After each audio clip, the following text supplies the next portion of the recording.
December 1941, and the Japanese bomb Pearl Harbor, bringing America into the war and fear into Australian hearts.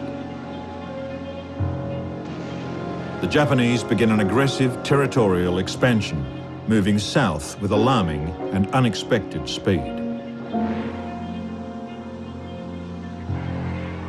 New Labour Prime Minister John Curtin attempts to reassure the nation. The full cabinet today directed the War Cabinet to gazette the necessary regulations for the complete mobilization and the complete ordering of all the resources, human and material, in this Commonwealth for the defence of this Commonwealth. With Britain preoccupied with its own threat of invasion, Curtin believes Australia needs a stronger ally. In a remarkable move, he publishes an article stating that Australia looks to America free of any pangs as to our traditional links or kinship with the United Kingdom. Churchill is furious, and Australians are divided, but Curtin's clear leadership brings confidence to the anxious population. It is a defining moment in the nation's history.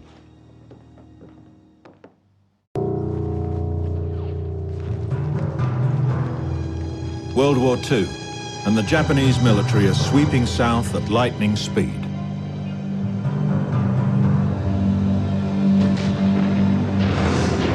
February the 15th, 1942. In a devastating blow, the Japanese take Singapore, Britain's stronghold in the Asia-Pacific. It sends shockwaves through Australia. The country is now under threat of real attack.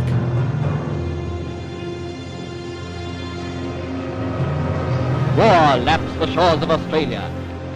A huge Pacific area is Japanese territory by right of conquest. The people responded as they might have been expected to respond. Australia climbed behind her defenses, undermanned and insecure as they were, and waited.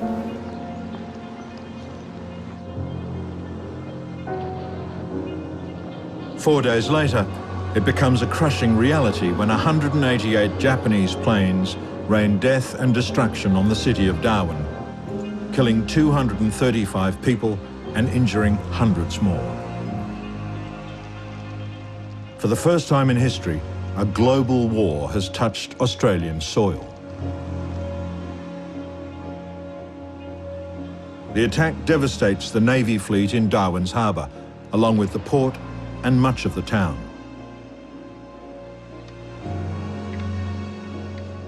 It is a victory for the Japanese to knock out one of the main bases from which their enemies can launch an offensive. 97 more attacks on northern Australia follow, including on Broome in the west. In the south, coastlines are fortified and capital cities take precautions to protect landmarks. The whole country readies itself for invasion.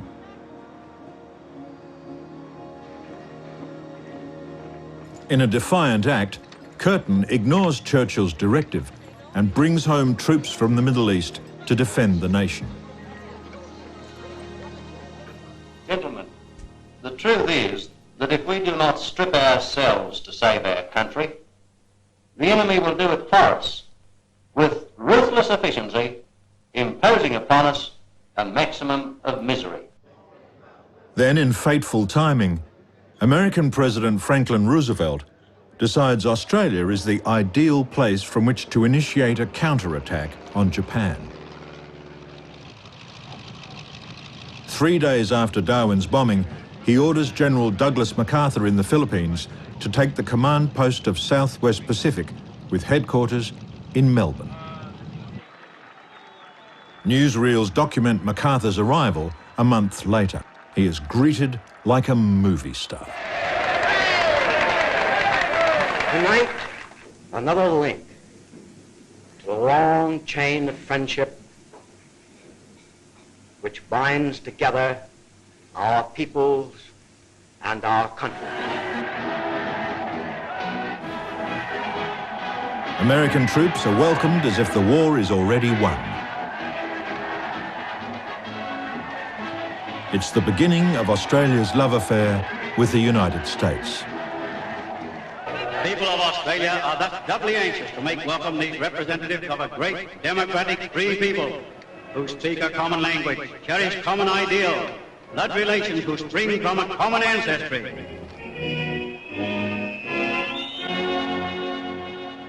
But not all are welcome. In an embarrassing showdown for the government, the White Australia policy prevents the African-American GIs getting off the boats. To solve the crisis, more than 7,000 temporary visas are issued.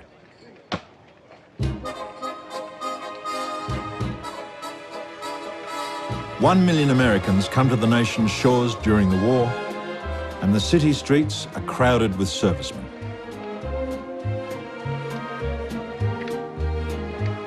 It's the largest temporary influx of foreigners since the gold rush of the 1850s, and it will have far-reaching consequences.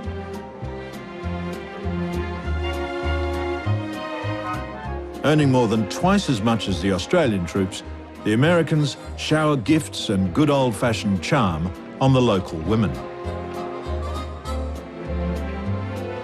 It causes great resentment among Australian men.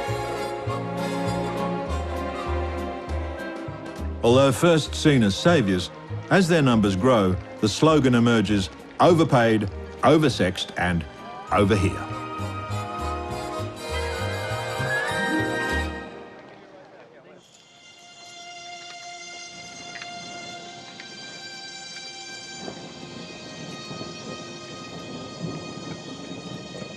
Meanwhile, a mere 400 miles to the north of Queensland, Australian troops are fighting one of the most arduous campaigns of the war.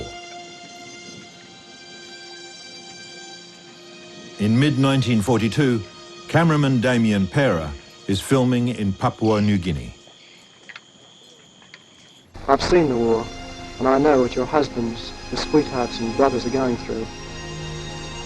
If only everybody in Australia could realise that this country is in peril, that the Japanese are a well-equipped and dangerous enemy, we might forget about the trivial things and go ahead with the job of licking them. Seen in colour for the first time, his images capture the everyday life of soldiers on the battlefield, bringing a realism not witnessed before.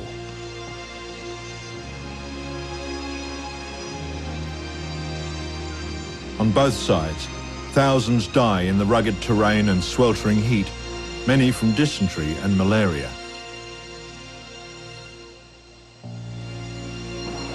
With the help of the locals, the Australians fight heroically against battle-hardened Japanese forces. In September 1942, on the infamous Kokoda Trail, they finally force back the Japanese. Pera's documentary, Kokoda Frontline, makes history when it becomes the first Australian film to win an Academy Award in 1943.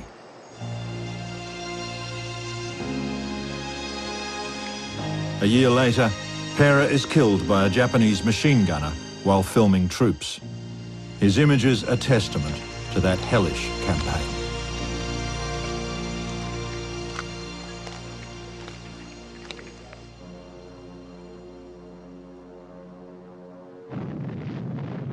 August the 6th, 1945, America drops the first of 2 atomic bombs on Japan, ending the war.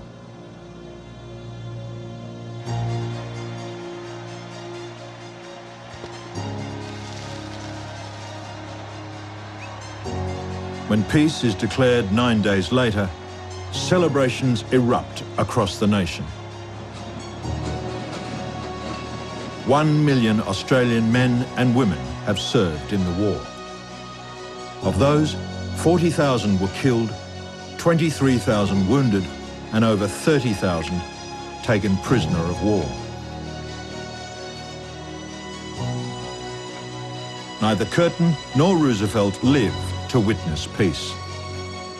But their countries have forged a new alliance, that will have a significant and long-lasting impact on foreign policy, regional security, and Australian culture. Not to mention on the lives of more than 12,000 women about to leave for their new home on the other side of the world. Good luck to the Australian brides of American boys and to the American husbands of Australian girls. May they soon rejoin them across the other side of the big Pacific pond, which seems to get smaller every day.